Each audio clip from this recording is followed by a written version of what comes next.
This is a pair of olive wood Brighton Bun travelling candlesticks, and they've got quite a distinctive shape to the sconce and the candle holder.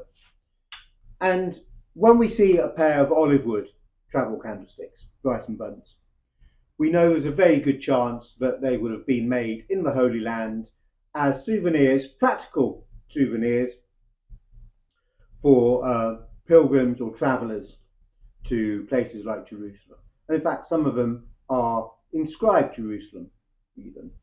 And also when we see this very distinctive turned shape to the sconce, we're pretty sure that they were made in the Holy Land. That's quite a common shape for this type of candlestick. Sometimes you see it as slightly elongated or longer in the stem, but we know that they will have been made probably in Jerusalem. And as you can see, the two halves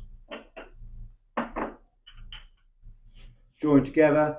You've got a male and a female section, opposites to each dish and sconce, and you end up with two very nice candlesticks. Now, these are not uncommon.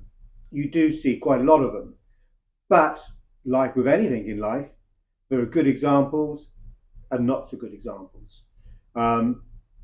We've bought this pair. We see an awful lot that we don't buy because they're a very good example. The turning is nice and crisp and strong, not just to the sconce, but also the moulding on the edge of a dish. And the timber selection chosen by the turner is very good. You can see that it's a lovely honey colour, but also you've got some really nice dark markings to the grain of the timber. And he's made good use of this little knot in here. And they're just a really, really nice example. Now, I also have an extra little area of interest. I said earlier that a number of them were made in Jerusalem. In fact, probably most of them were made in Jerusalem, and you quite often see them inscribed Jerusalem. This pair, if you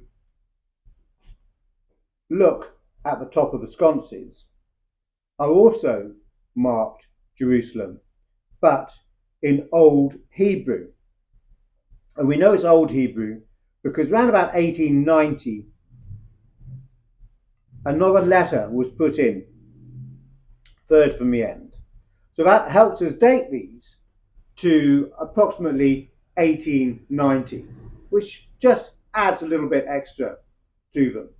So when you're looking at olive wood Brighton Buns to buy, you need to be aware that they are more than likely made in the Holy Land as souvenirs, for practical souvenirs for travellers. But also you need to make sure that you look at the quality and the condition of the turning and the wood.